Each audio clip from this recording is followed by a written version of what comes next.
Hello, happy Sunday. Welcome to the Prickly Pear Show. Hello to you. Hello to you. Ron Furman. Ellie Miron. Pleasure meeting you. But we know each other. We do. Why? Do you know us? We have a show or something? We do. And there's a new look, again, for the... But I like it. I'm trying. He's trying. I'm trying to create something that will kind of appeal to everyone. The artiste. People are saying, they wanted things to be a little bit more colorful. So I figured let's go with it's good. I don't know. You tell us. You saw last week's show. If you didn't, you can always watch it at the Prickly Pear Show on a replay or a repost. You can check out the post. But do you like this look? Instead of it being over here, it's over here now. And the names are still right Ron here and Ellie Miron. That's me. You love that, don't you? That's I like that there's the name. I remember when I was working on the template, you were just like, make sure our names are at the bottom. Well, yeah, but that was like a big request. I think you're remembering history differently, but that's okay. What was your history sound like? You put it up there. I'm like, yeah, just don't make the @ because everyone thinks we used to have the @ signs. Right. Yeah, I tried that. And I told you I don't use a Twitter handle at @. Why? I thought you're the social media guy from the group. I do. I use Twitter, but not in that regard. Oh no, not to promote the thing that we do regularly. Do you have other things going on that I don't know about? Yeah, that you promote. A wife and 3 kids. Yeah. Jobs. Yeah. Do you tweet them too? Hard to read the heading at the bottom. The cactus are blocking. I listen. Thanks for the feedback, Rev. I agree. But I tried to be creative. So we'll give you the rundown. It is September 30th. It is a Sunday. It is National Love Day. Wait. What? Wait. Before we go to National Love Day, let's talk about Simchat Torah. Okay, you want to go? It's a holiday. It's a holiday today. It's a Jewish holiday. It's a big day, and here we are in Simchat Torah. Yeah, we're doing a whole. We're in a synagogue. That's true. We're recording, but actually we're in a. There were. If you hear stomping in the background, by the way, they're celebrating. It's the day the chosen people got the 10 Commandments arrived to them. Moses brought down the joke. No.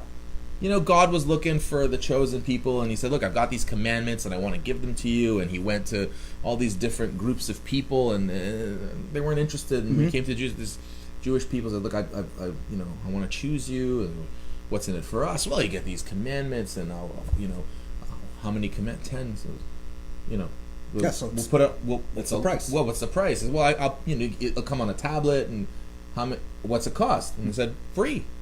Take 2 tablets. There you go. There it is. I butchered it. Yeah, because he also didn't he throw them down and he broke them. Well, he didn't like the quality control. Right. Was it Apple? Which one do you think he got pissed off at? Which tablet? Rogers, maybe. Rogers doesn't have a tablet. Anyway, all right. So happy Simchat Torah Day. Wishing everybody an amazing year. To anyone that celebrates. Technically, we're now really starting the year, like the Jewish New Year. Now it's really beginning. Yeah. Because yes, there's Rosh Hashanah and Yom Kippur, but there's all these things that go into it. Now it begins. Now we have the rule book. Now we have the commandments. Got the fresh start. We have now we clean slates. Yeah. So now we begin. So wishing everybody an amazing year. Cool. Okay. But it's still National Love Day. Yes, it is. I don't know. Are we supposed to You don't have lice? No. Okay. Good. Sweaty though. So I guess celebrate those you love and have love in your life and. It's love. It's actually Love People Day. It's not National Love Day. It's Love People Day. It's a little bit different, but. Love people, because you can love, people love each other, but it's. You were gonna say dogs, weren't you? I love dogs, but no, it's Love People Day, so that's what it's about. All right, well, happy National Love People Day. It's Mud Pack Day. What does that even mean? I don't know. I think it's putting mud on you, Oh wait, I actually saw some Islamic country do that the other day, literally put mud all over them. Yeah, so I guess it's National Save Your Photos Day. So if you are, I thought I was going to get into the whole mud thing, but I don't just it's a muddy situation. You want me to get off it? Okay, all right. Anyways, it's not always funny in this room. It's not always funny in this room, especially on my right. National Save Your Photos Day, as I was trying to say. Okay. It's funny because I was actually going through my photos today. I was trying to clear up some space in my phone and looking through, and I was like, I don't need that. I'm like, oh, but what if I want that photo?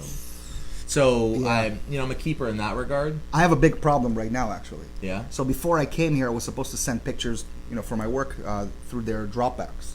But in order for me to do that, I have to get rid of like pictures that I have in my Dropbox. However, I have like these old pictures from my wedding, and I'm like, do I keep them? Do I not? They take so much room. Yeah, that's an interesting And I'm question. sitting there thinking like, do I really want to get rid of all those memories, even though it's gone? Like, why? What am I holding on to? But like somehow something is holding me back. Okay. So soon it's gonna happen. I'm gonna ask the audience. You Okay. chime in.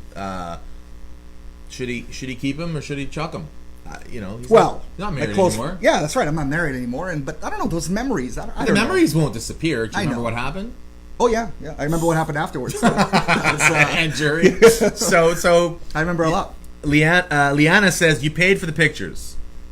Everyone's telling you to keep it, and Rev's saying delete. Delete. Saying delete. There you go. It's some really nice pictures. Yeah. Listen, if it makes you happy, then I don't know. keep it. Well, but that's the thing. I can't even look at those pictures. So then why you have it? I don't know. You know what you should do? I don't know. And I'm sure I'm not the only one that's done that. I'm gonna give you the suggestion, but I love it. Keep it To print it and then have a bonfire. Good job. No, Simona says keep it with your family. I think, No, my family doesn't want pictures of my my like I think she meant keep the ones of you and your family. Oh yeah. But those ones I understand. Those ones I And actually have Rev copies just said it. Rev just said it. Save the photos. Yeah. Put them on a USB. Forget about it. Yeah. They're all put on a hard drive. And shout out by the way to Mike and Udi for watching. Thanks for tuning in. Shout out to Rev. Shout out to Rev Simona. and Shout out Simona to Ophir, our number one fan. Number one fan. Yeah. He keeps telling me this on a regular basis. I saw him yesterday. Did you? And he said in person. What did he say? Does he look different in person? He looks great in person. This is the first time you've met him? No. Oh, okay, I don't know. We went out.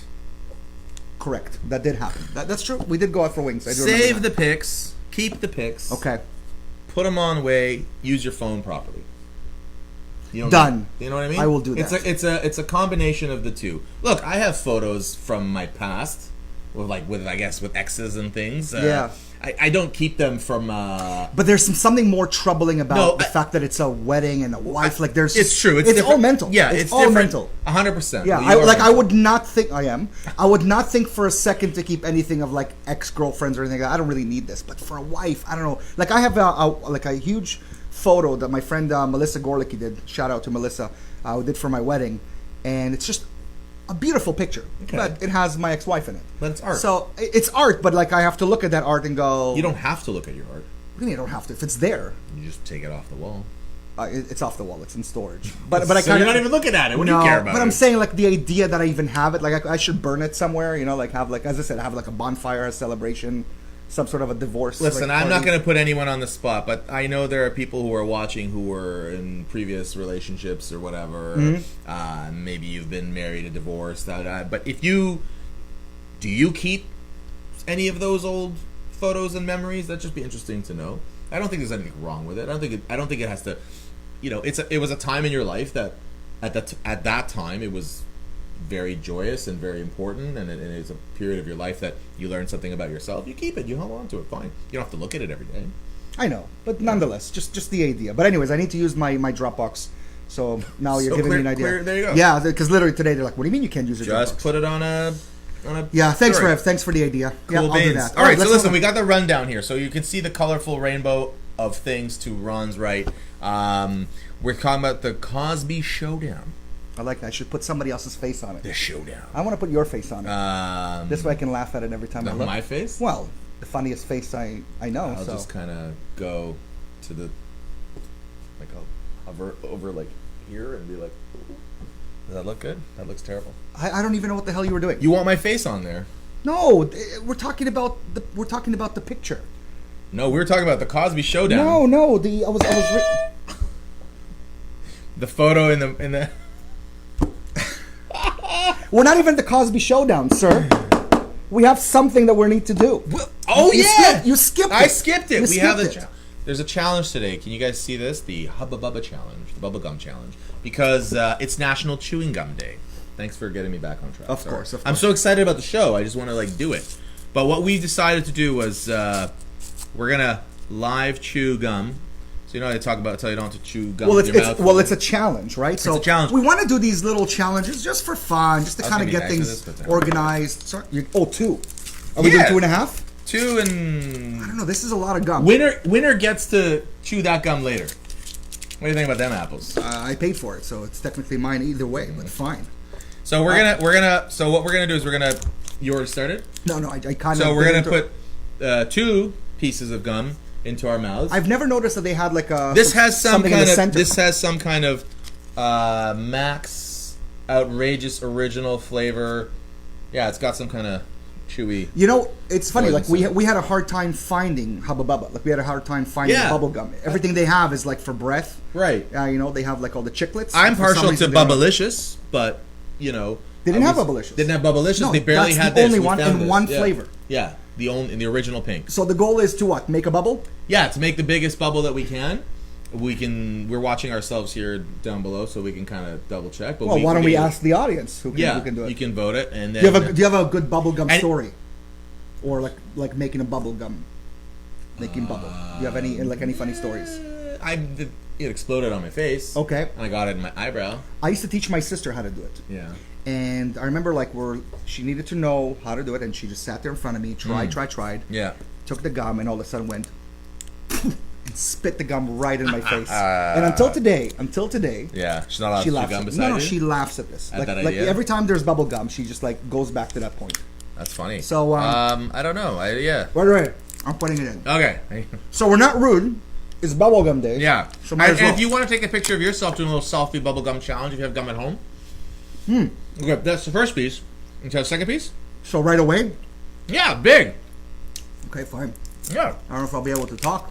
Don't worry. That's the plan. That's the plan. That's the idea. That's the whole idea, to make me shut up. Okay. That is you. Okay. So we're gonna work it in. Mm-hmm. Gotta get in there. Ooh, it's chewy. At least it's not cinnamon flavored. You know what it reminds me of? That's good for you. You know what it reminds me of? There used to be like the tape. The tape was there. We could have had the tape. Same flavor though. Yeah, it's the original flavor. We could have had the tape. Were you a bazooka person? Officer, thanks for commenting. What do you think? Snishmanin. It's true. What are you gonna do? Okay, ready? It's funny how he writes in Hebrew. You could say 2 fat guys. It's not a problem. Okay, here we go. One. Same time? You have to give me a second to kind of like put it in. So why don't we maybe find a time after the Bill Cosby showdown? Maybe we'll do the bubble. I don't feel like I'm bubble ready. No, man. I can't talk like this.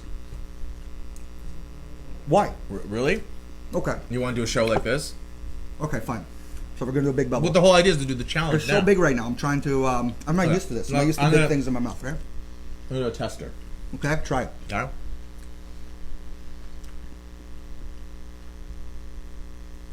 Not bad. Oh. I should try my tester. Let's see how that looks. I'm just watching myself, but you go.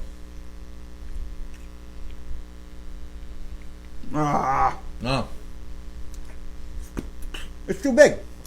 It's too big of a gum. Like there's too much going on there. I think one. Oh! That's a good one. That's a good one. Well, hold on. Oh, look at you clapping for yourself because nobody else will. Wow. Whoa! All right, we both did well. Well done. Thank you, sir. Let's continue. Let's move on. So what are we talking about right now? I don't mind having the gum for now. That's fine. Gives me good flavor in my mouth. It's unprofessional. Unprofessional? Nothing we did here is professional. The guy just called us 2 fat asses in Hebrew, and you think this is professional? Oh, yeah. Oh, he's a co-heads. You're doing another one?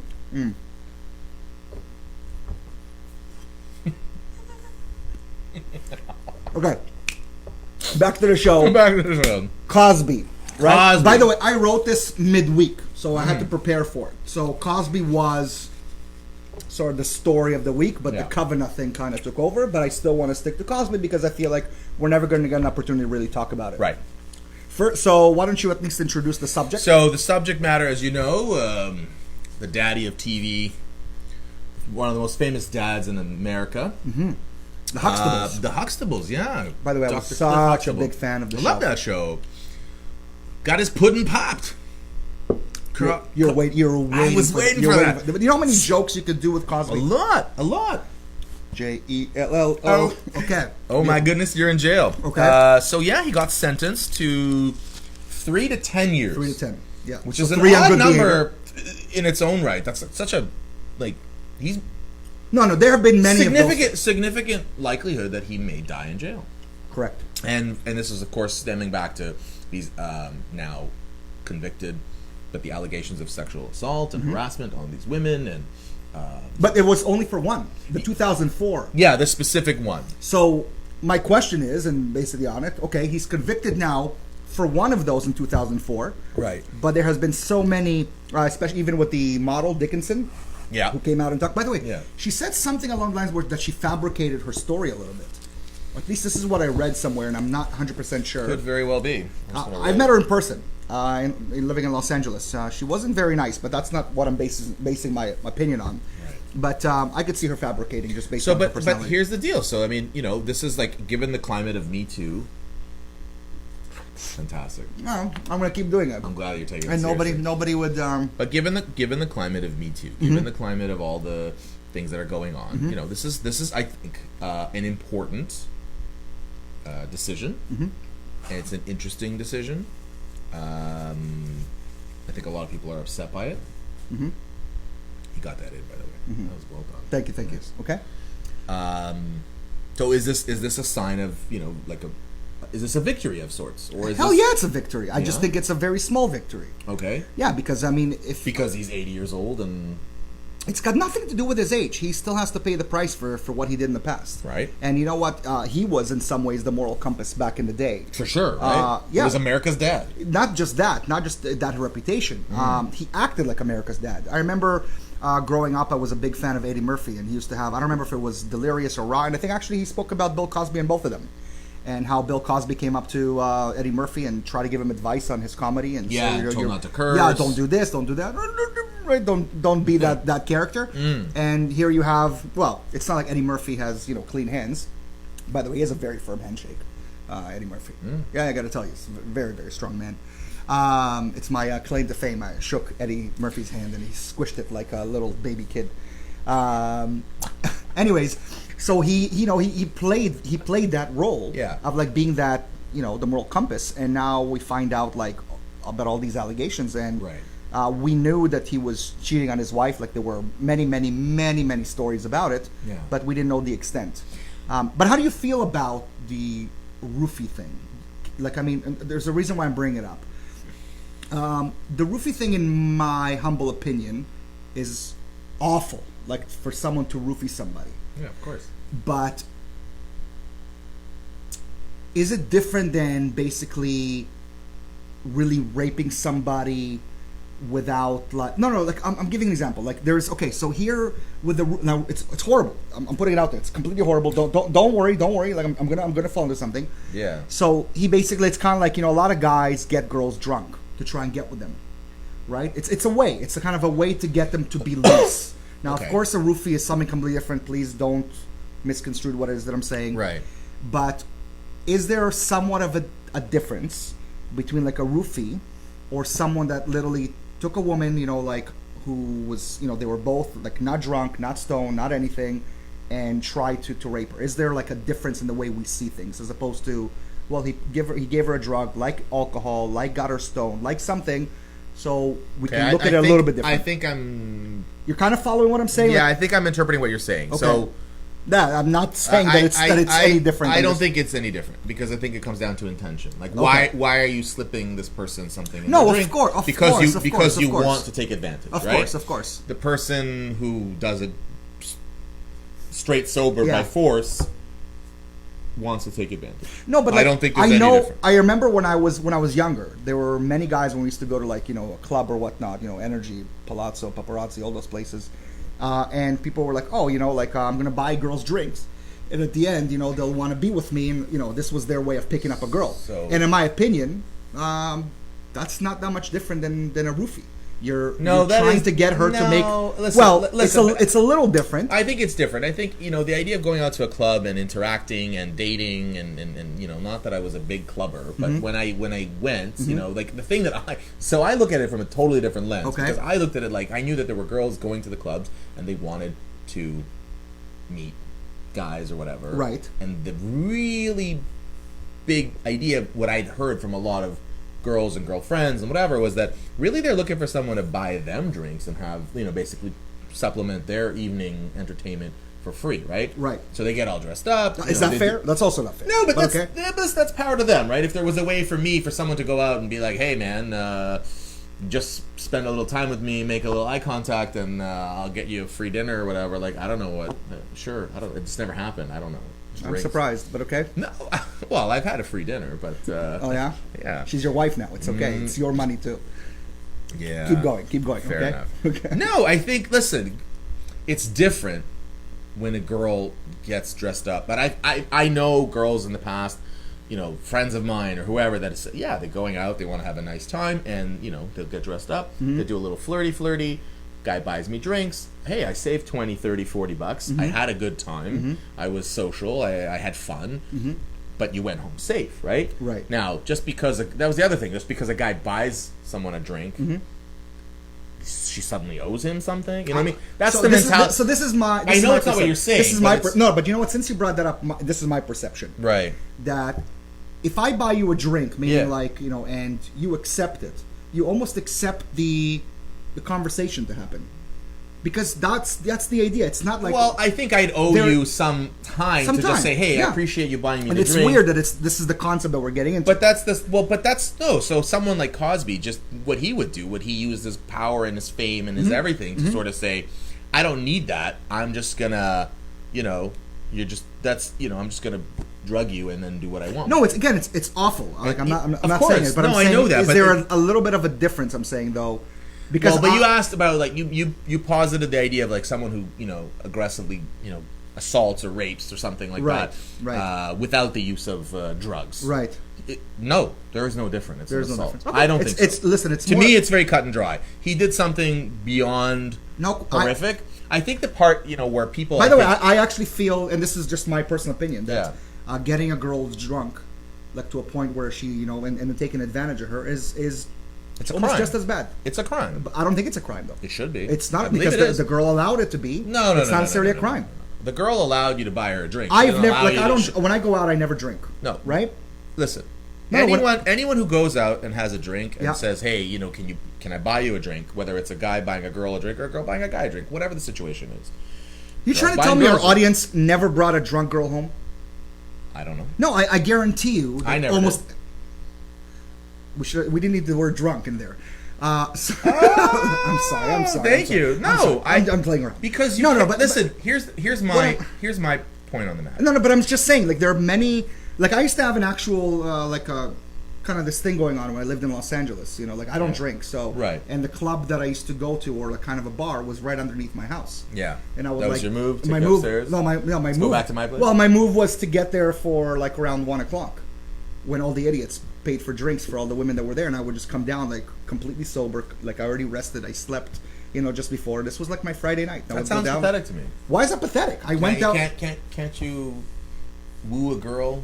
Oh no! Without her being under the influence? Oh wait! First off, it wasn't like I was going after girls that were completely drunk. But I'm saying like a lot of these girls. Well, what's happening at 1:00 in the morning? They ain't walking in the place sober. I'm just smarter than the average bear. What do you want me to do? I just walk in there and say, well, all these idiots already spend money on these girls, and I don't need to spend any more money. And like here I am talking to a girl, and she's more into it. No, you never pick up a girl at 9:00 because you're stuck with her the whole night. Like you never pick her up. You better leave with her right away. What are people writing? But that's what it sounds like. What? That's what it sounds like. Yeah, Rev, if you can explain, it sounds like he's predatory. I don't know. No, but it's kind of like you already know. But that's the thing about it. It was a lot more fun, and like at that moment in time, and I because I don't drink, I always have complete control. Like I always know exactly what I'm doing, and like I'm the DD at all times. But then, so think about someone now who is drinking, and she doesn't have the control. Yeah. Is that fair? She's an adult, right? That's why she's allowed to drink. She's only allowed to drink at a certain age, so she's an adult. She has to make an adult decision.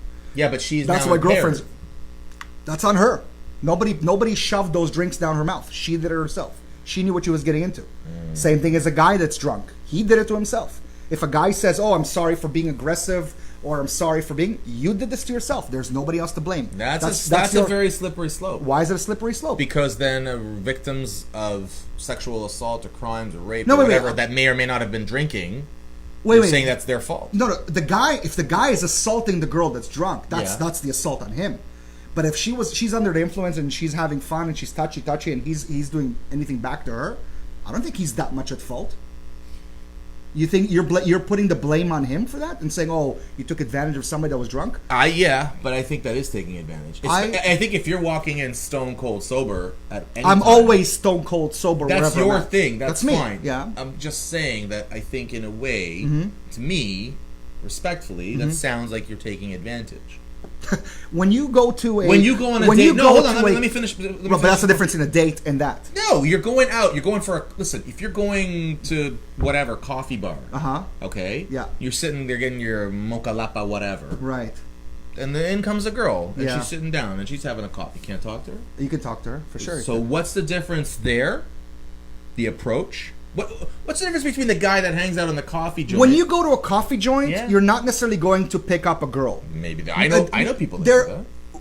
Very rare. When you go to a bar, when people say, "Where do you meet somebody?" You go to a bar. You go to a bar and pick up a girl. I think Red makes a good point. By the way, a woman who's drunk and is clearly not in the right state of mind. So why take advantage of it?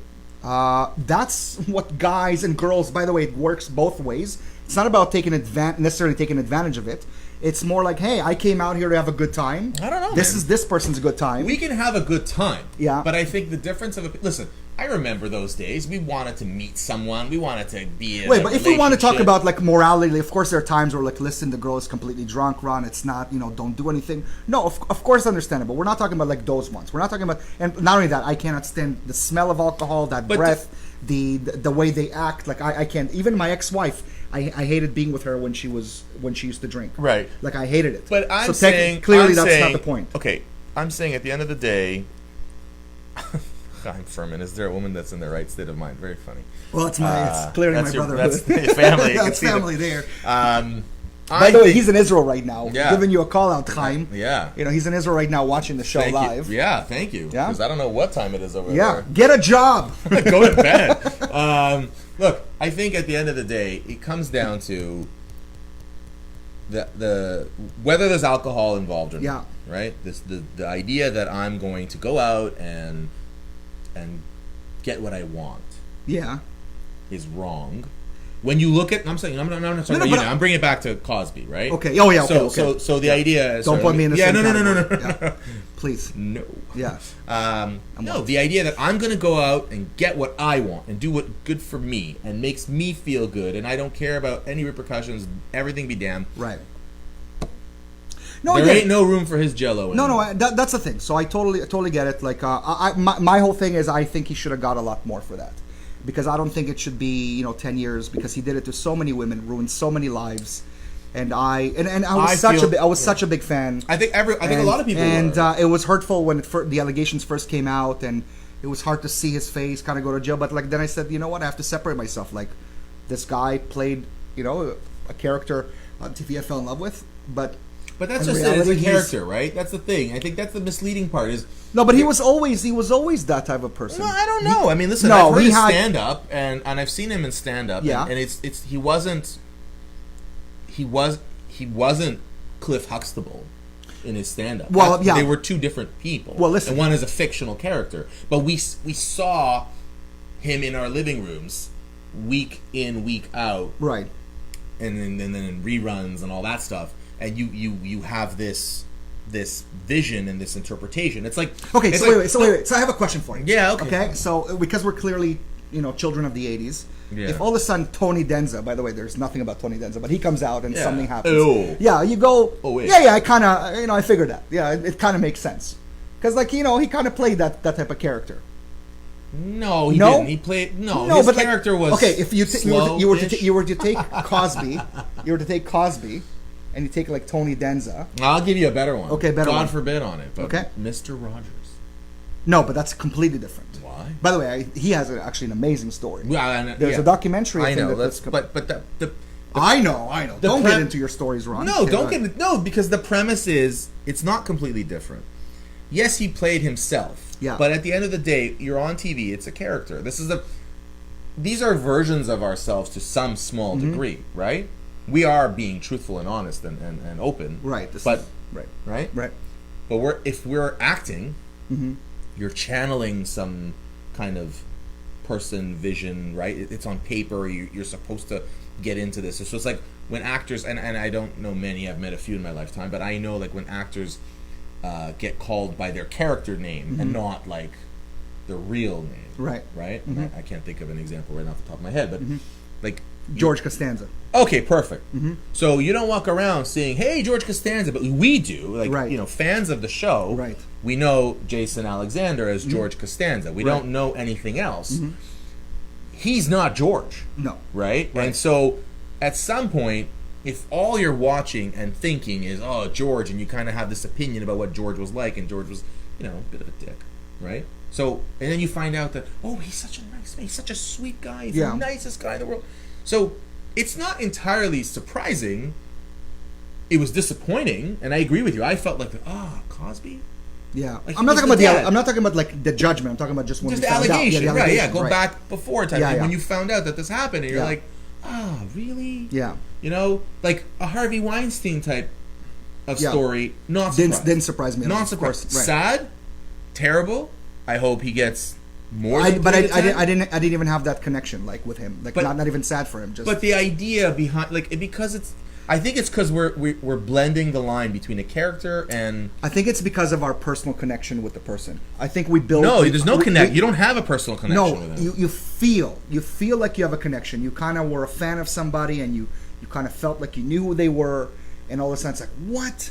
So, but that's the power of TV. Then yes, that's of course it is. But you don't have a connection. No, because I don't feel entirely that way. I quickly kind of connected. Oh, Bill Cosby, Cliff Huxtable, you know, all that crap. You know, the Jello and the pudding and everything. And then just quickly. And he worked with kids, right? He had a kids show, right? But then you just kind of like separate that and go, yeah, but we don't know what this guy was like behind the scenes. Yeah, I mean, he's a stand-up But that's the comic. thing. Apparently, people knew about this. So that for becomes a very long different time, story. and they didn't talk about it. That's a different story, and those people are culpable. Let's move on. Boom. Right? Okay. All right. What's next? Our next topic is America the Great.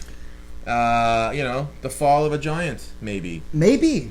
I know it sounds weird because we have a lot of people from America watching. I claim to be somewhat American.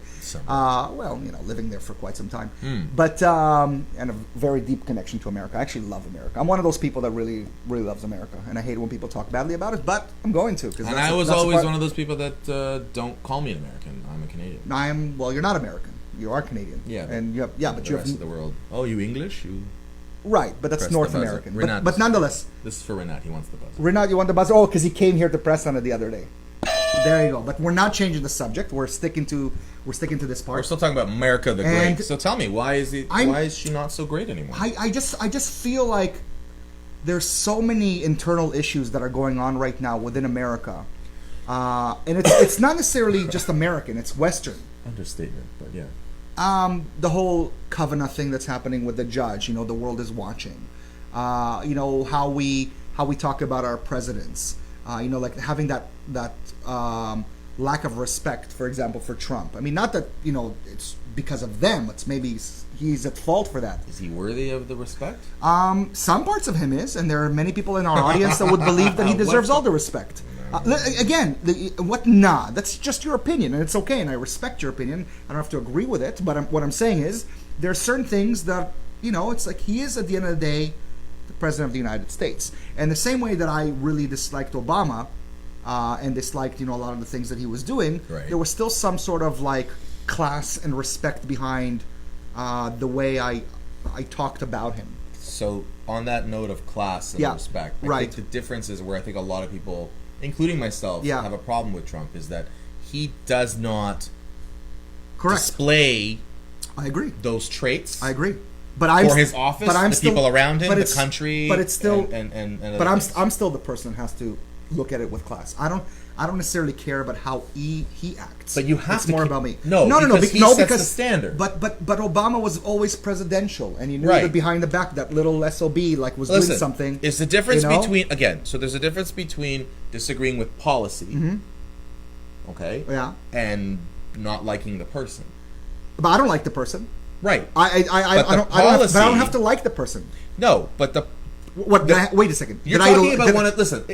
in the history of, if we're talking about America, Yeah. in the history of their 250 or so years, they've had 45 leaders. Correct. Yeah. That is a ridiculous fraction if you think about the overall number of Americans that have come and gone in its existence. Correct. That is an extremely small fraction. So the point therein, it's such a rare air, such a rare company, and it's been laid down by the path has been laid down by such monumental giants. They literally carved 4 faces into stone. You should elevate your game. You should rise to that occasion. Right? You know what? And I so have a question for been. you. I have a question for you. And that's why it's a fall. We're Canadian, correct? You said you're not American. So let's talk about our history just for a second. Terrible and, John A. Macdonald. Yeah. Right? And now this is our first prime minister. Yeah. And and now we're finding out all these things about how he was acting towards the Native Canadians, and people are tearing down his statue. Which I don't agree with. But what I'm saying is Trump is not worthy of building a statue. Fine. That's the difference. I don't care about the statues. I don't care about any of that type of stuff. For me, it's more along the lines of like, is he ruining America? Yes. Or is he making it great again? No. I don't know if great, but is he putting America on the map in a different? Because we've been. Oh, he's definitely putting America on the map in a whole other way that it hasn't been put on. There's, like people are now fearing America more. People are disliking America more. I think some countries are liking America more. Listen, America has always been, to some extent or another, the great Satan for somebody, right? Absolutely. So Absolutely. I don't think they're hiding their colors. I think, in the one hand, his behavior, his overall attitude, his approach to leadership, we'll call it, okay, is, and this sort of the fly by the seat of his tweets, right, has just created this chaos that they can't keep up with him. And they, he's opening all these closet doors. Okay. That, for better or worse, were kept closed. Okay. For the longest of times. What I'm referencing in that regard is all the sort of this whole neo-Nazi resurgence of white alt-right prominence, and it's okay to be a bigot, and it's okay to be a hateful person and march openly in public. Where were those guys in Obama's tenure? Where were those guys in the Bush years? Where were those guys in the Clinton years? Where were those guys in the Reagan years? They weren't around. They were around. Not as dominantly, not as open, not as you're moving into, again, a technological age right now where everything is seen. Okay. And this is the problem. I grant you that. This is the problem of the now. You always had, like if you lived in the South or ever been to the South, you would have seen that these things happen on a regular basis. There's KKK celebrations, and they walk down the streets. There are plenty of documentaries to show that. But right now, with the whole age of technology, but when it comes from the guy that's at the top of the pack, I understand. But that's again, the problem. but like when W wasn't in charge, they made fun of him in a different way because he came across as a boob, as an idiot, right? Yeah. But America didn't fall because of it. But hold on a second. And here it seems to me the people are attached. But W, when he was George W. Bush, just for those that are watching, there were. By the way, I lived in Los Angeles during the Bush administration. Okay. So if you want to hear like stories about George Bush and how much people hated him, we don't have time. There are many stories. Oh, but America didn't fall with it. Because America was still strong, even though they were going through wars, even though they did the Iraq War, whatever it is that they were doing. But to his credit, and it was just him. But hold on a second. And here, for some reason, it seems like Trump is bringing down the country with him. Yes. But yet, a lot of people in the country are very much against him. Yes. And there's a lot of people who are big supporters and saying, no, this is how we want the country to run. So the difference between Bush and Trump, in part. Not that I would argue that one is smarter than the other. Between us, I think they're both very, very smart. No, listen, they're both very privileged. I think they're both very, very smart. It's just they have a personality. So, but if I can make my point here, the difference is that Bush, at least, for better or worse, had experience in governance. Okay. He came as governor of Texas. He was a congressman, right? His father was obviously vice president, president. Okay. No, what does that mean? When you work in government, hold on. What it means? He knew how to be a bigger liar. No, he knew how to be a bigger leader. He understood the system. He understood the checks and the balances in place. He understood that even though he might say or do something stupid, okay, he never discredited the administration, the concept of the office, the office of the president. But we've got to a point. But we've gone to a point where when you're seeing, like right now, we're challenging the system, the whole Me Too thing, how we're looking at things, looking at Hollywood. We're breaking down infrastructures everywhere we're seeing, not just in government, everywhere. Like, do you really trust the FBI for everything? Do you really trust Homeland Security? Do you really trust the Supreme Court? It's do you really okay, trust? Listen, but clearly, you shouldn't. It's okay to cause and ask questions. But you can't undermine the system. I understand. When the president of the United States openly That's true. That's undermines his own intelligence system. Right. Network. Right.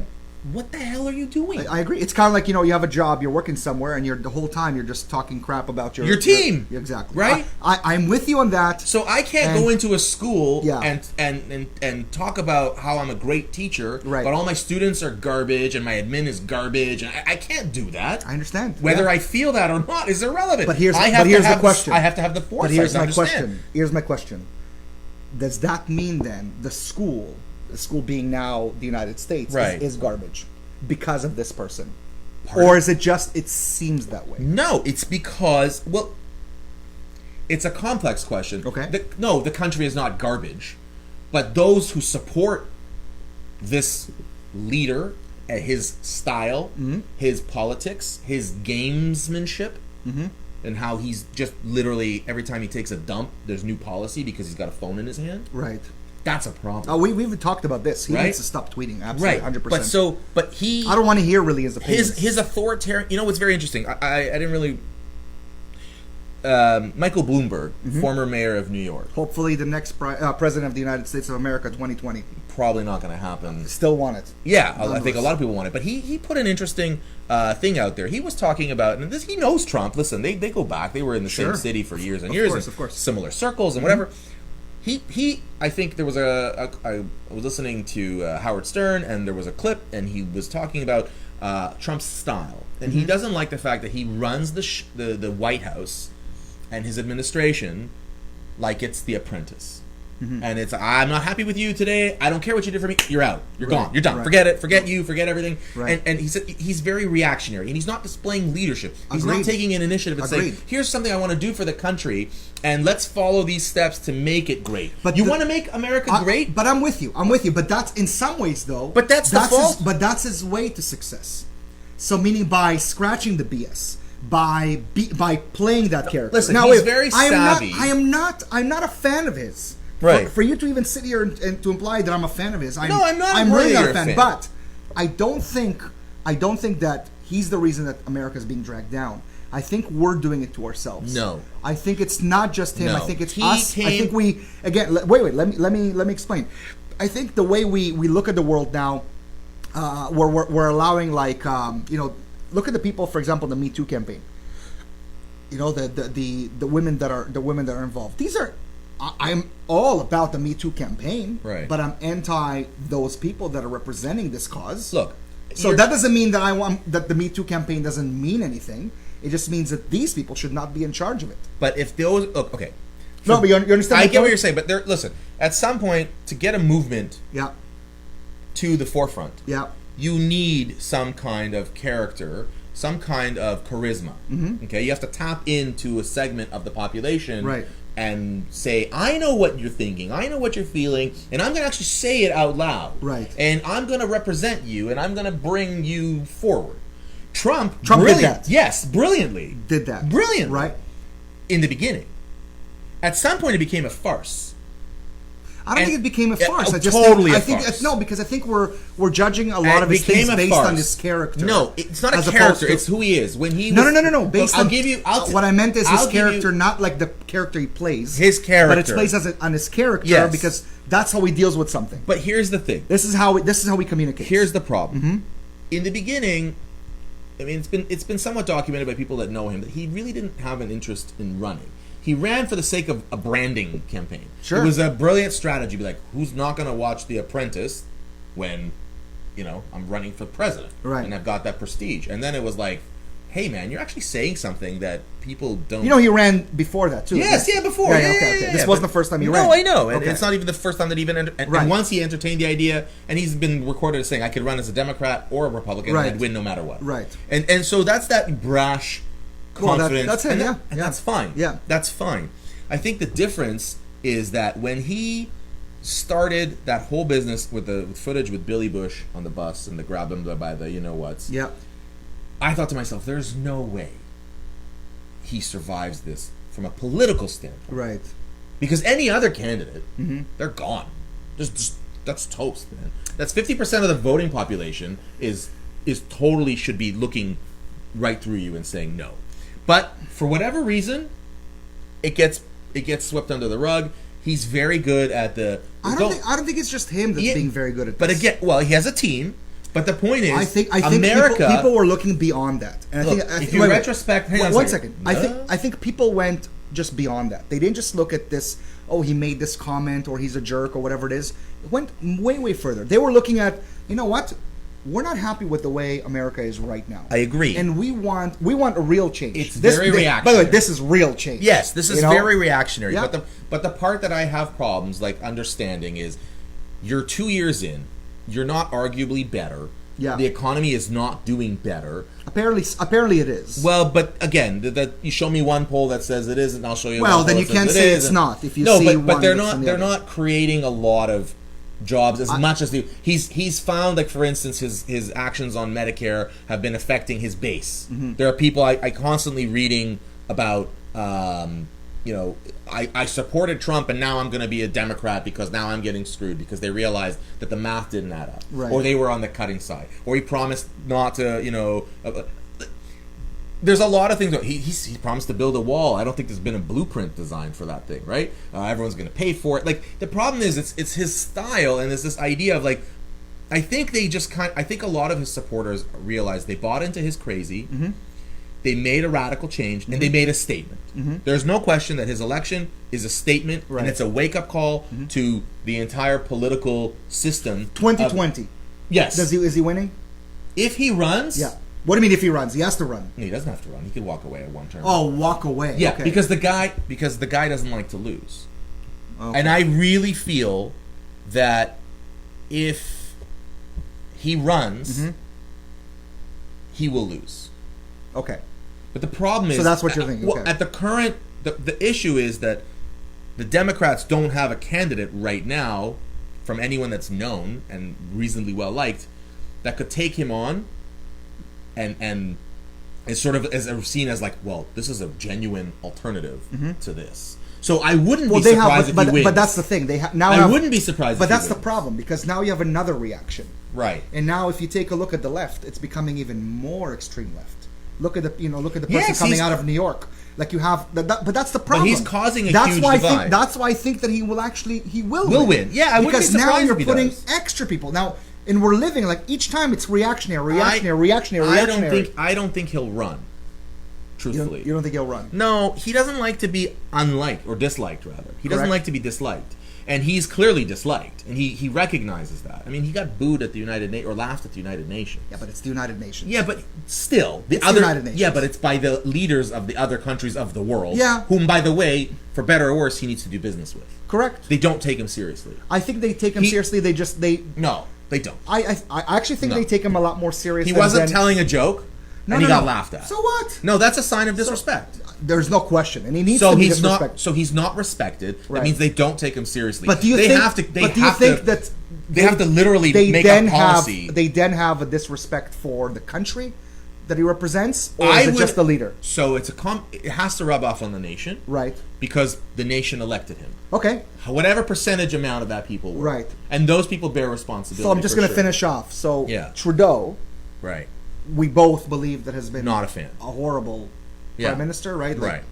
Are Canadians affected by it? Absolutely. Absolutely. So when he goes out there, because he's also a laughingstock. Right. So Canadians are affected. He's a pretty boy. It. So? It buys you votes. Gotcha. I wasn't talking about votes. It buys you popularity. I was talking about how the world He's not how the world the world sees you know how many Americans wish he was their prime minister or their president? Well, I wish those people were on an island. But the basis somewhere, of that, no, but in the middle of the water, the and basis of tsunami, that, and the basis something. of that is his his arguably look? good look. Yeah. Okay. All right. Fair enough. Should we move on? Yeah. All right. So, give us this one. Murder rehab. What the? So the premise here is. By the way, this is going to lead to something else. It's not just on this. Right. Not just on this topic. No. Okay. But so the idea here is that a person was convicted of murder, and rather than go to jail and prison and life sentence or whatever, was sent to a rehab facility. Right. And the Prime Minister very much supported. And this is in our country. It's in our country. And it was I want to say it's like a by the way, First Nations, right? Right? There was a case with there's like a First Nations healing center, right? Okay. Is it the same thing we're talking about, or did I read it? Whatever. There's a few stories, by the way. So there's also a situation of, oh, no, I know what it is. It's also the same time, it's Tori Stafford. Terry Lynn McClintock, I think her name is. She was the woman involved. It was like a boyfriend, girlfriend, husband, wife team that brutally assaulted and ultimately killed this young girl. Yep. And they were convicted. They're in jail. And now she is being transferred to a First Nations healing center. Very minimal security. The father, Mr. Stafford, is like understandably livid that she should be rotting in jail. Like, this story is never gonna set foot anywhere, can't accomplish anything. Her dreams and hopes vanished in an instant. So should hers.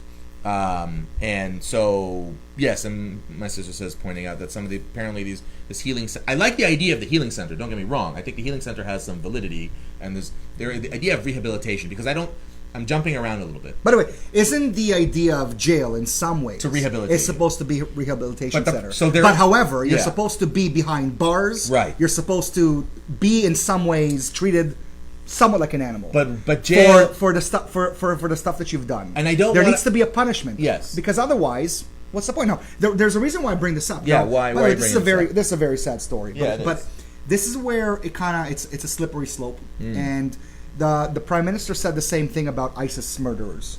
So there were people who were murdering, cutting people's throats and shooting them and raping children, are welcomed back into Canada. And they're now going to be going to a rehab center, right. And they will be now talking to other people about everything bad that they've done.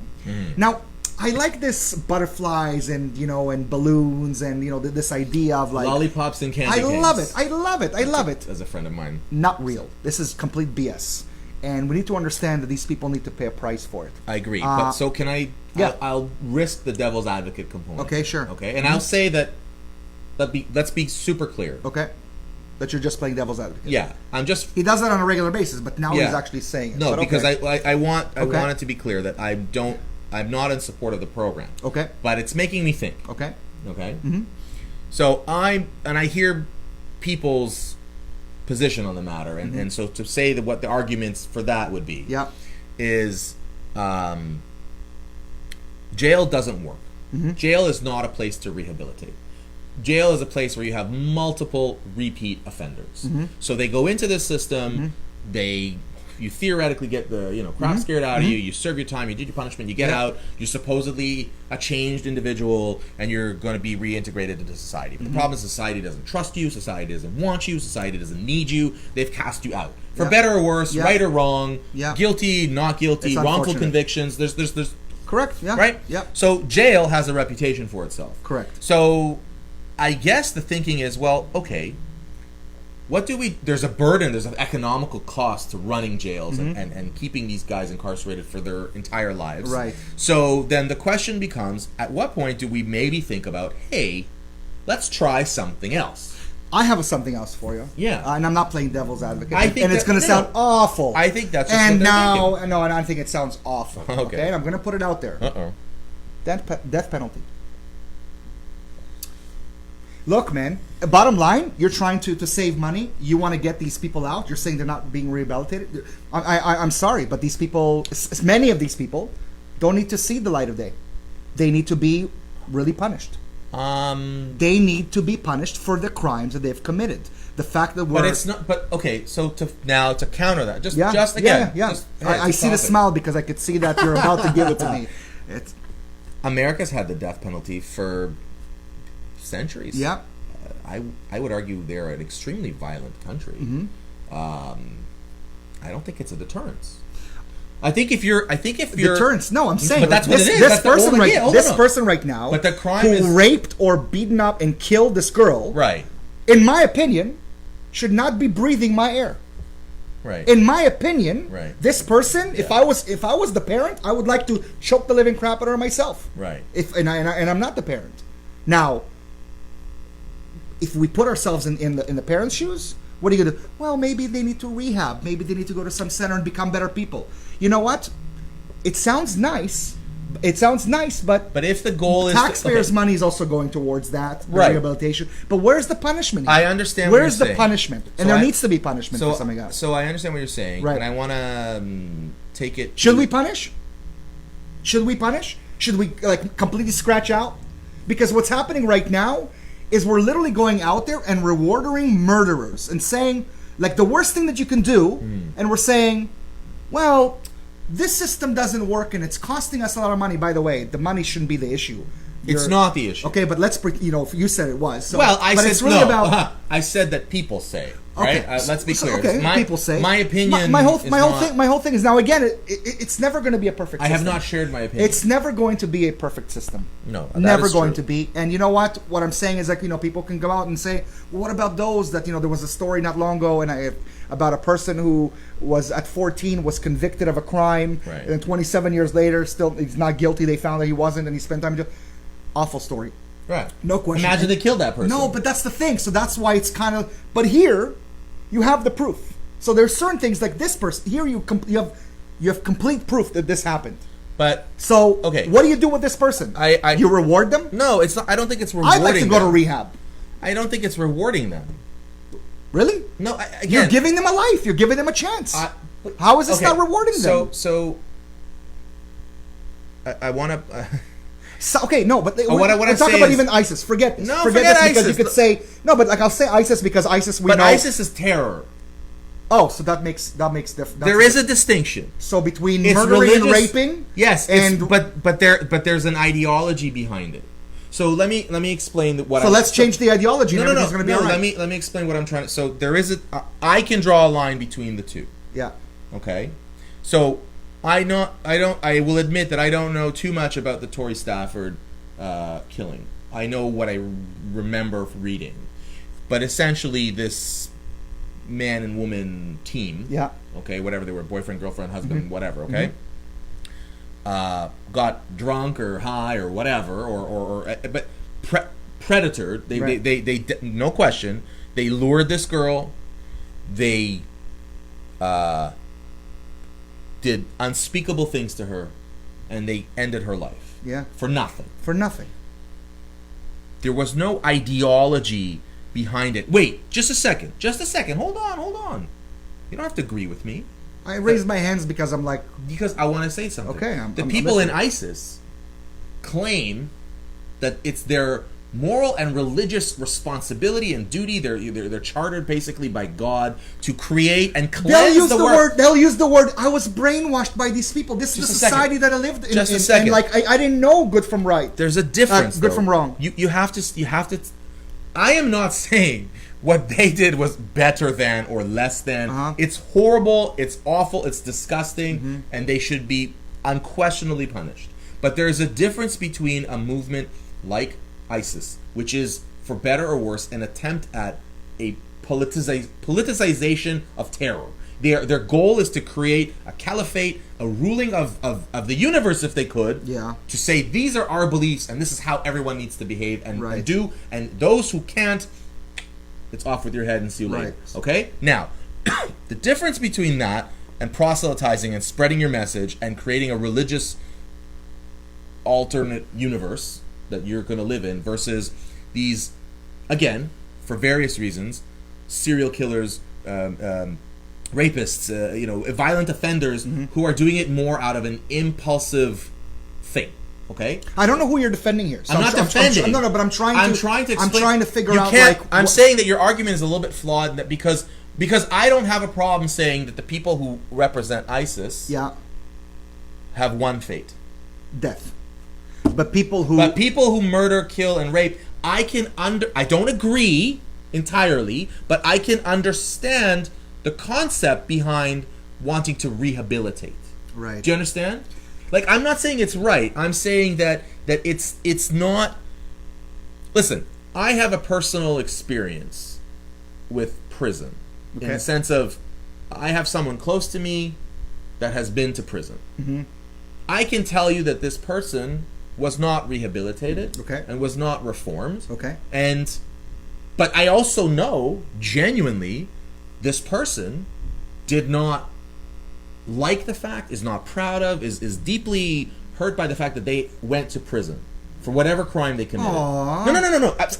No. I feel bad for this person. Just a second. But the person that went to prison, also fell into drugs and bad crowds and influences and peer pressures and things like that, and it spiraled completely way down to the point where their life was utterly destroyed, and it was either death or that, and that's more than likely their continued fate.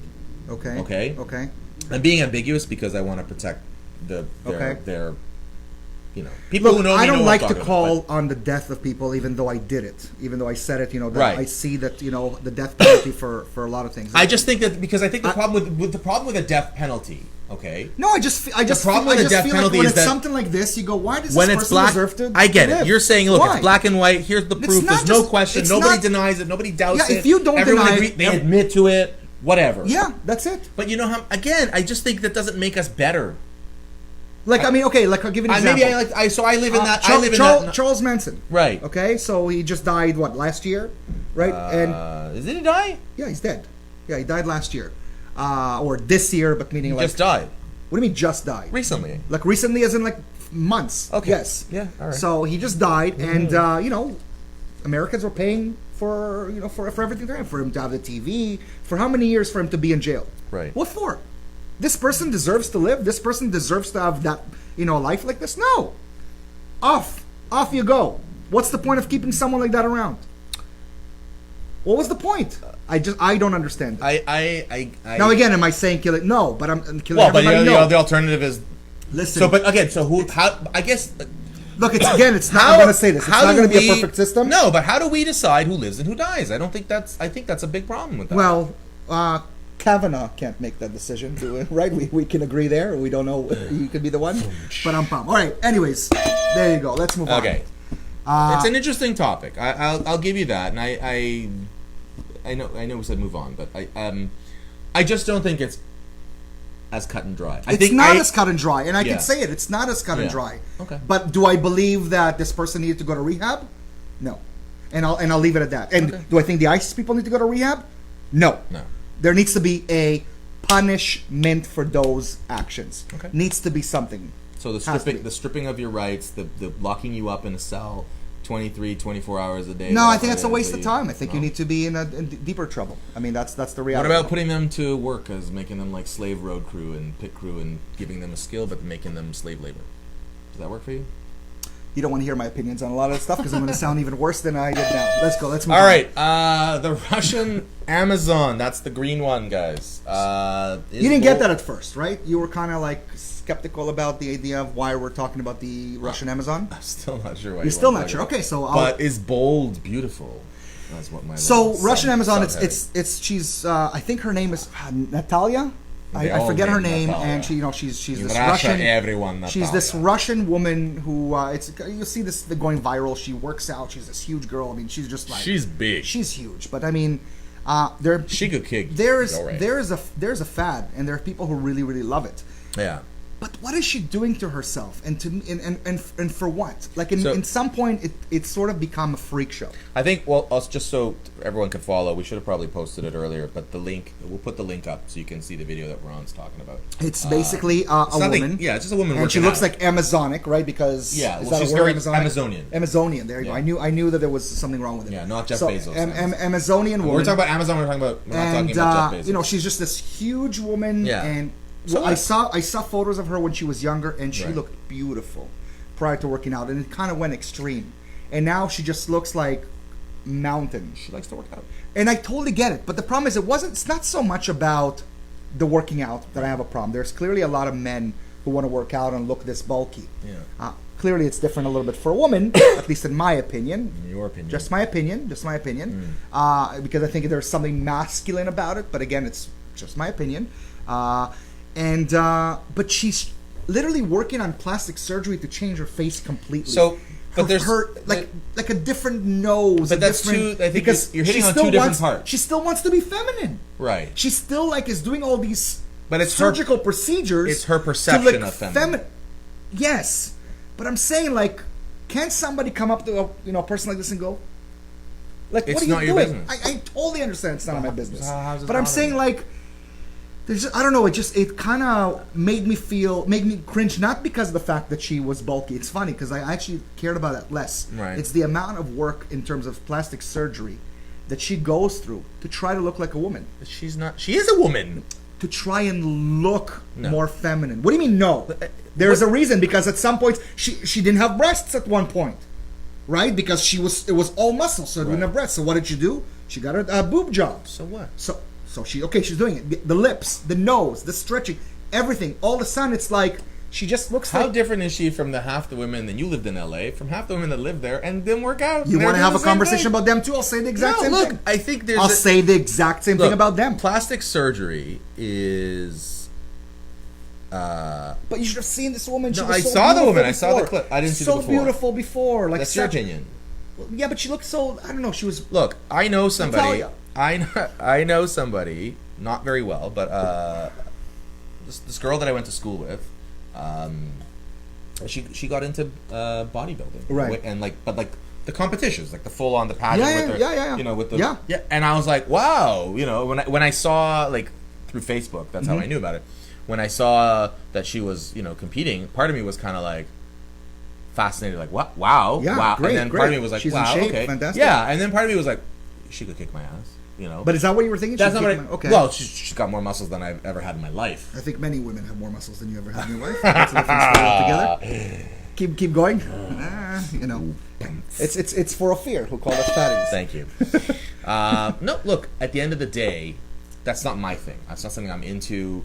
I'm not into working out. Period. But I don't care what she does with her body. I don't care if I mean. It's sad if she's putting herself at risk and then this friend that I'm talking about, I don't think has done any plastic surgery or anything. It's just very, very extremely muscular at some point. Particularly when it comes around, I guess. No, there's something sexy about it too, but I just feel like it's. I feel like it kind of. It's. There's a point where it's a little bit overboard. Like I don't anything. know. But again, if you're not paying for it, if it's not your spouse, significant other, whatever. If it's not affecting you, who cares? And on top of that, if she's happy, who cares? Well, listen, a lot of the conversations we're having today or every day about things that I really don't give a hoot about, right? I don't live in America. I don't really care. Cosby, what is he? My friend? Well, listen, the murder rehab? I mean, what do I know? Just kill our whole show here, why don't you? No, but what I'm saying is that clearly I don't know this person, but I don't know, I just felt sad. I felt sad for the person, and I didn't know why I felt really sad about it. Because I was supposed to go... Did she seem sad? Wow. No. So why are you feeling sad? I don't know. So this is why I wanted to talk about it. I just felt like this thing was going around, going viral. Again, she just looked like a mountains. Right. And maybe you're jealous. Yeah, maybe. Maybe I'm jealous. I don't know what to tell you. I'm not trying to be facetious. I'm saying definitely not jealous of that. She's happy. Sure. Is she though? I don't know. I mean, maybe she's trying to maybe she is pursuing some kind of listen, let's liken it to the other guy last week, though, our model, who saw himself as beautiful, and I had the problem with it. Right. But maybe he's just really confident in his own look, and he wants to. I think it's silly. I don't know. I think I'm kind of self-reflecting, and I think that's where we're at with this one. I just feel bad. I don't care. Just don't challenge me to an arm wrestling competition. I'm going to lose. All right, let's move on. So this is our last. This is our blue one. Before we'll wrap it up. There's a little bit of wrap up coming up after this, but this one's called Adolescence. This is more about dumb kid challenges and how So this is the latest. Kids are getting dumb. Yeah. Not your kids. No, your kids. Not my kids. No. My kids are getting dumb. No, your kids. Yeah. They're doing stupid things today. And again, we work with kids. So we did stupid things. We did do stupid things. I still have scars on my hand. Right. But we didn't do these kinds of stupid things. But this is like, it's getting to a point where it's like... And we're talking about things like Tide Pod, like eating laundry detergent. Right. Throwing boiling that's hot the new water. one. That's so the that's new the new one. one. So the new one is basically, since we're talking about it, it's getting hot water, boiling water in balloons, and whipping it at each other. Are they even balloons? I thought they were cups. Cups. Yeah. Balloons. But pouring water. And there was this kid that got burnt. He was at a sleepover. And by the way, I thought, not to blame the victim or anything, but just, he was like 14 or 15 years old. Okay. Who the hell is sleeping over at 14 and 15? I didn't have sleepovers at that age. I think sleepovers is like a... Really? You know, I think it's like a 7 to 12 kind of range. I don't know. I came here at age It's different. 10. It's different when you crash at somebody's house. No. But sleepover. Well, sleeper is you're sleeping on a friend's house. No, and like a few guys. Anyway, that's not the point. The point is... Mr. Popular over here. All right, let's these winners of life decided to throw boiling hot water at each other, and then they wonder how they got scalded, and then at the end, this quote is like, well, I'm not going to be friends with them anymore. It's like, well, duh. No, but like the condom through your nose. They're swallowing. They're drinking hot water, boiling hot water. A girl died. She drank boiling hot water. I don't understand. The Kiki challenge, running in the car, getting out of the car, and doing these things. Like you are challenge obsessed, and that's part of why I'm maybe so resistant. I'm worried you're gonna get me killed one day out here. Why? Choke on cinnamon, right? Yeah, but we're not doing anything ridiculous. No. What do you mean? Okay, I was dumb, but it was dumb. But nothing happened. Right. But here's the difference. With these guys are doing something where they're literally taking their life into their own hands. Yeah, but they can see it before it even happens. I'm gonna tell you something about kids. Water. What was the next thing? Like you saw, there was a joke. The insulation. Yeah. So now it's a cotton candy in the attic. Kids, please, who can stuff as much, the most cotton candy in from the attic. You can come to my basement too. Actually, it's interesting. Simona makes a point. The kids are so bored today that they need to feel alive. I think in part, I get. You tell me if I'm picking up on what you're saying. On one hand, they're not outside playing games like they used to. They're so video games all the time. Yeah, they're so bubble wrapped, right? And they're so, they're helicoptered, right? They're so observed. Yeah. And so closely monitored that they need to do something to let out and let loose. And I was, I'm not gonna get into it because I can't. But I was telling you a story off there about something that happened at school, right? Yes. And so your incident? Yeah. Okay. Yeah. Yeah. And so murder. I'm joking. Idiot. Relax. Not. Come on, I'm playing around. Let's go. But the point is, what I'm getting to is that at this age range of students, when they start to hit the double digits and up, and in certain cases even below, but they get together, and you can see the immaturity. Okay. Like I just don't remember at my. I know. Sounding so old. We were immature. Yeah, we did a lot of crazy. I can tell you many stories. Did you surf on the hood of your car? Do you remember that one? No. We've done a lot of. Listen, we did dumb things. I did dumb things. Yeah, but I think the jumping off a bridge or jumping off our parents. That girl that pushed her. Great grandparents have been telling us stories. If your friends would jump off a bridge, right? I guarantee you, some people were doing it. I guess they said it so much that some moron actually did. You heard about the girl in the States that she got practically paralyzed? They were doing a bridge challenge, so they were going to jump off the bridge. The girl decides she doesn't want to do it. She's videotaped. She turns around and she clearly is like motioning like, I don't want to do this, and she's trying to get off the bridge, and some of her moron friend just gives her a shove and throws her off. I saw that. And she fell into, she's lucky alive. Yeah. And then they're like, well, I don't think I'm going to be friends with her anymore. No, but that's you think? You're seeing people like grabbing onto things. Like, but right now, what are you seeing? All these... the parkour guys that doing the rooftop? Yes, I don't... Yeah, the video YouTuber guy died. He fell off a 47-story building. You think? Hello? Yeah. McFly? Yes. Right? I have a big problem with that. It's a huge problem. Yeah, I just don't understand. But at some point, you have to kind of say, nah... I'm going to pass on this one. No, but at the end of the day... Speaking of that, give us a challenge for next week. For us to do. I'm not jumping off hot water? Hot water? Yeah, off a building while swallowing insulation on your way down. That's Just merge it all together. We call it cotton candy in our world. Cotton candy. I think the problem is also as a parent, that freaks me out, is that, okay, I know that I am trying to teach my kids the right way, right? The making good choices, right?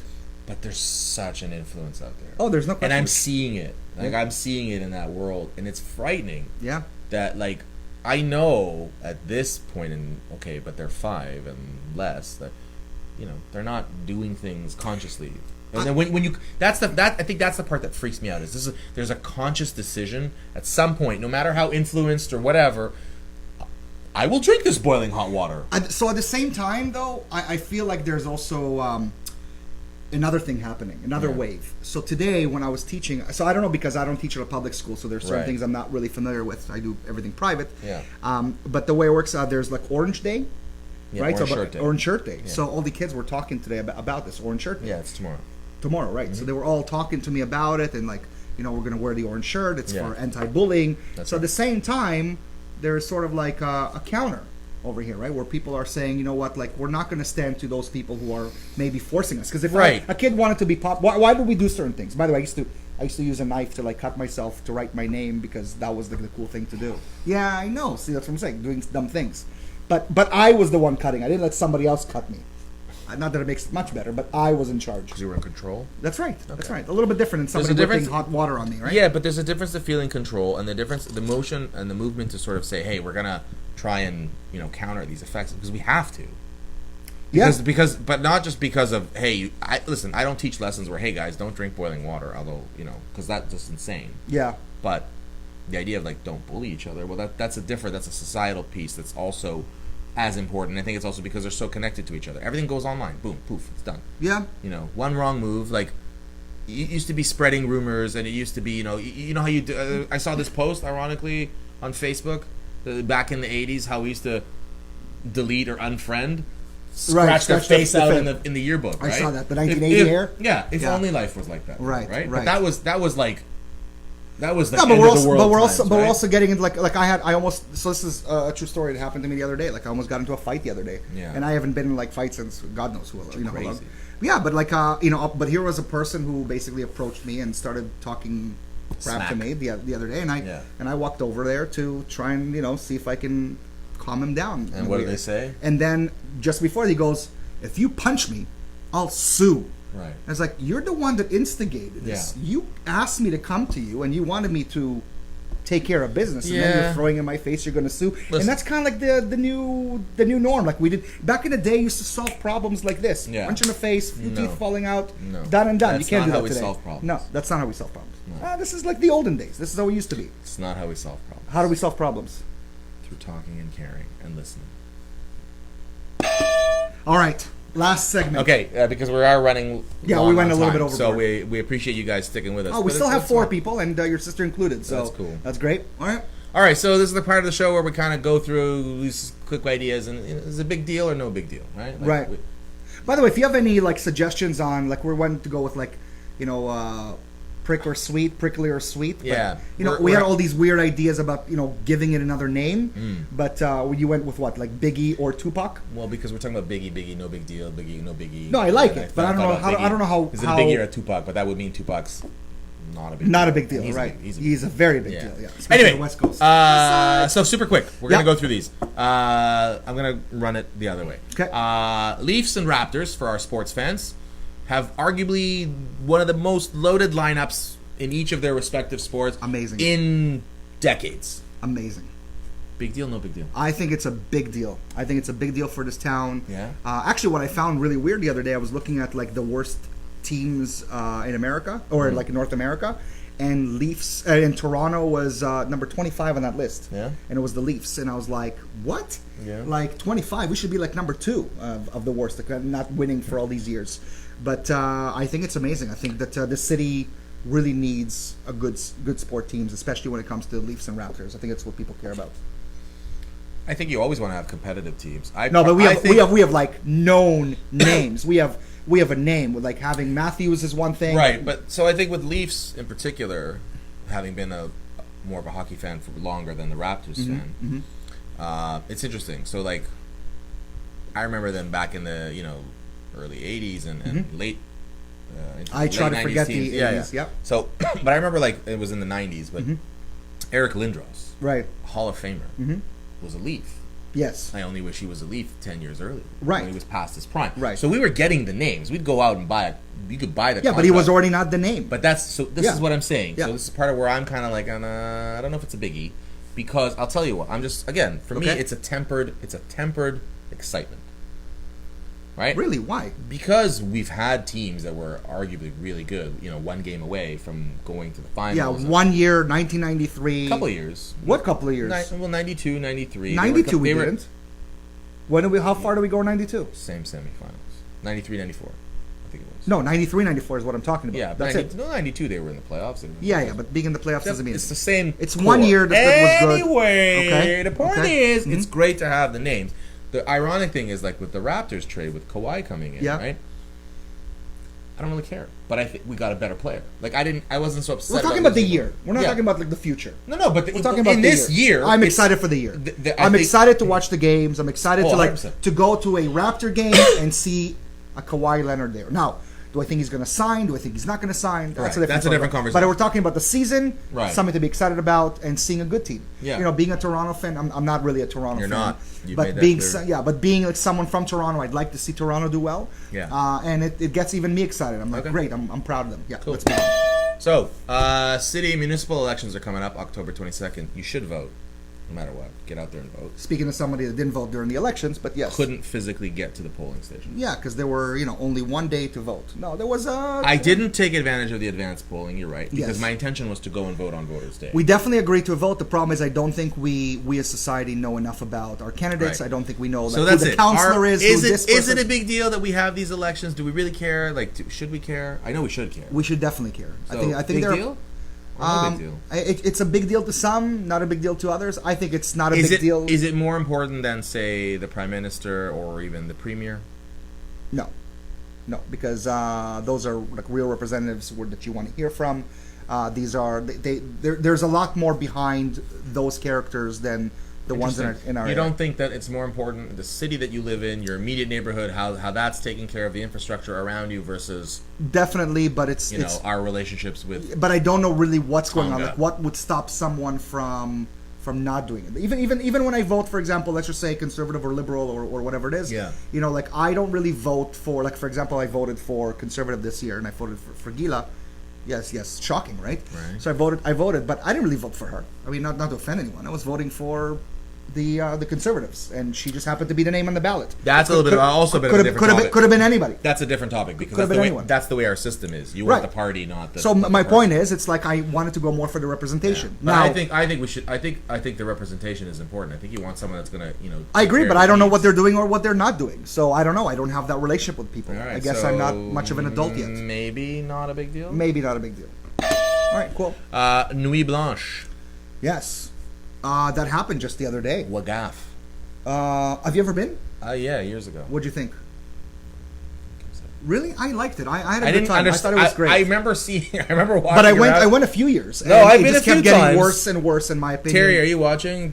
I think we went to one. Yeah. I don't know if she's on. How many places have you seen? Like, did you go everywhere? You know what? I remember going to this. It was like a scavenger hunt thing. Right. That's right. That's what. And so right. I'm saying one particular component. We were in this area. And we went through these and at one point you're seeing this person up on one of those lift riser things, spray painting, graffitiing the side of a building. Yeah. With a stencil. Okay. And I was like, oh, that's cool. I remember that year that they turned City Hall into the Pong thing, that Pong video game. Right. Boop, boop. I remember seeing that, and I'm like, okay, cool. But is it so much about the? Yeah, we've been. Yeah, right, babe. Is it really about the? Hang on, I want to ask my wife. Was it you and I that went in the video game, the Pong thing? Did we do that? I hope it was an ex-girlfriend that he's talking about. If you're asking me, it's quite possible. Yeah. So just so he gets a little bit in trouble at home. So, but no, it's more for me in terms of the city is popping, because the problem that I'm having is a lot of people I meet, who especially immigrants, and there's one particular person I was talking to the other day. She was saying, "Oh, the city doesn't have anything." And if you really know anything about the city, city's got a lot of stuff. A lot. It's just when we live in Thornhill or anywhere on the outskirts, we really don't know how many things are happening around the city. But there's literally something going on every weekend in the city. Yeah, but I just don't think Nuit Blanche is a big deal. Okay. This one is interesting. I don't even know what you wrote there. It's the Friends fundraising through Friends. Oh yes, this is your story, of course. So I will say, Yeah. I was happy to do it. And the thing that jogged my memory, and we were looking for topics, so Okay. we talk about it. But anyway, Friends, crowdfunding, researching, fundraising, whatever, through Friends. Yeah. For like, hey, my kid's having a bake sale. Right. Or my kid's hockey team is having a thing. Yeah. And I've given and I've not given. Right.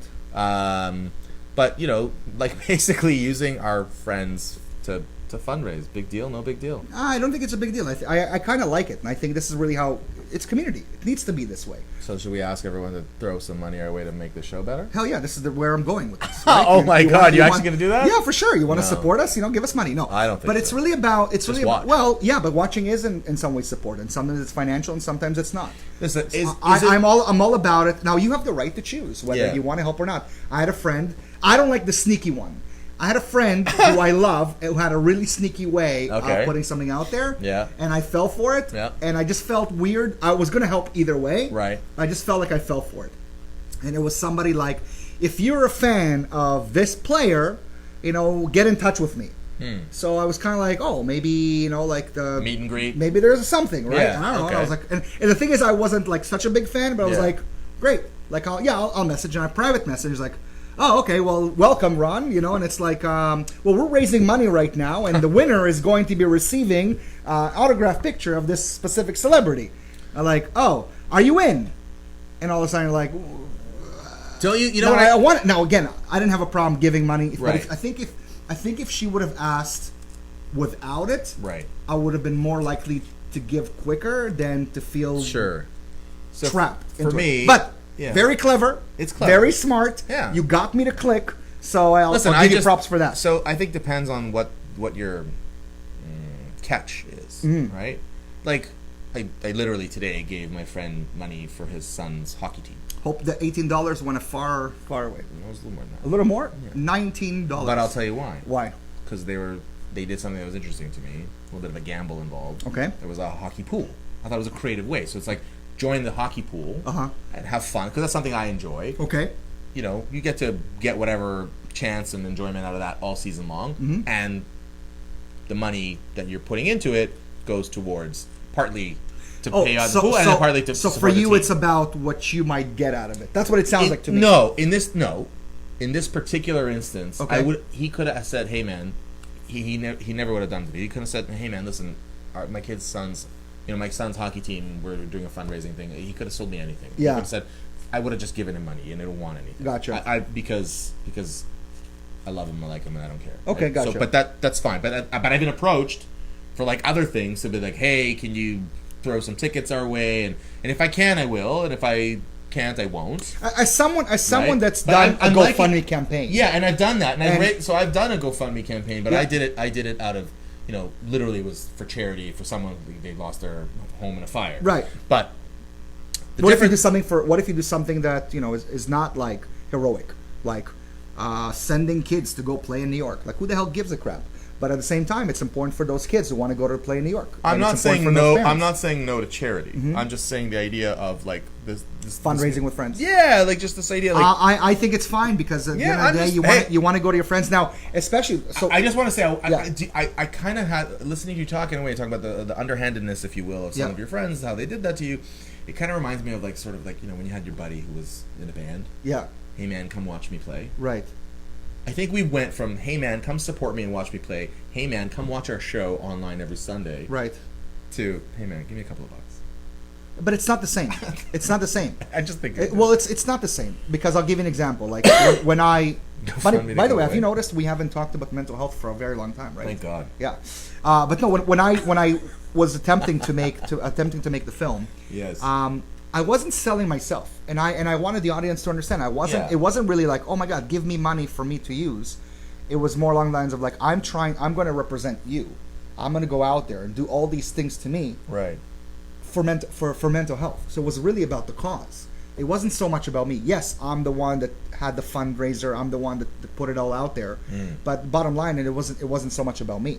And I wasn't forcing anyone to do it. I didn't tell anybody you must. I No. was advertising saying, this is a problem that's affecting most of us. Let's do it. Same thing for cancer. No, but I don't have to be like, so no big deal. Wrong, but like I feel like if she would have like messaged me and said, you know, like, do you like this, you know, you like this player, and then it's like, oh, can you give money to cancer research? Right. I probably wouldn't have thought twice. I would have been like, yeah, absolutely, and an opportunity to win. So yeah, for sure. But when it was like for my son's hockey team or whatever it was, I was kind of like, you. No big deal. Last. That's it. That's it? We're done. We're done? We're over time. Anyway. We're definitely over time. But this is an hour and a half. This is what the show used to be, an hour and a half. Yeah, but that's not what they tuned in for. No. Well, we still have 5 people watching. So thank you, 5. So thank you very much for watching. I'm related watching. to 2 of them. Thank you for tuning in. We're going to have a post show today. We are. We're going to do a post show, and it's going to be about Thanksgiving. Right. Well, it's not about Thanksgiving. Or is it? It's not about Thanksgiving. It's about giving thanks. Oh, okay. Which is a little bit different. Like the holiday. Well, no, I just think that you made me write Thanksgiving. Well, you wrote Thanksgiving. I didn't make you write Thanksgiving. You said Thanksgiving. All right. I'm sorry. It's more about being appreciative. It's more about being appreciative for the things that you have. Yeah. Appreciative for today. So I was teaching my kids, not my kids, but the kids I teach, and we left off and we were talking about saying thank you to our parents. Just like saying, hey, Mom, Dad, thank you for everything. I really, really appreciate it. And like what that would do to your parents, how would they feel when you literally say thank you for everything without needing or wanting anything? Yeah, you can have it. It's yours. Thank you for the gun. You're very welcome. And the Diet Coke and the everything. So the point is, I feel like we need to be a little bit more appreciative. And Thanksgiving, like anything, like Valentine's Day or whatever, gives us that opportunity to commemorate something.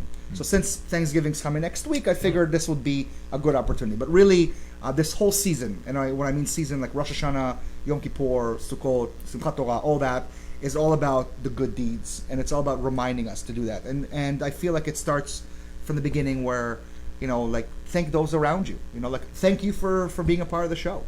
Thank you for doing a lot of amazing things when I need it. Thank you for, we'll get into it. Okay. That's it? You're done? You're out? The minute you put that piece of gum in your mouth, you're like, this is it. See, with 1, it's much easier to blow a bubble than with 2. But anyways, thank you very much. Thank you for watching. Really, really appreciate it. So where should they find us? At The Prickly Pear Show. On Facebook. Every Sunday at 9. Not sure if we're on next week. I'd like to be. Okay. But, if not. I actually have a birthday to attend. But, but most Sundays. Most Sundays. Well, we want to keep this consistent.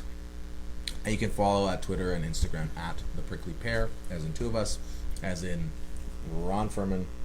Lower, right there. It's over here. Yeah, there, somewhere there. All right. Thanks for watching, guys. Thank you very much for tuning in. Night. Wait, if there are any questions, any suggestions, anything you want to put out there, please get in touch with us because we're doing this show for you. Okay, for us. No, but for you. Please let us know if there's anything that we want us to change. We'll be setting up the GoFundMe page. So. I'll do that. No? Who do you think pays for all this? Who pays for all this? It didn't just come. Exactly. Bye. I do.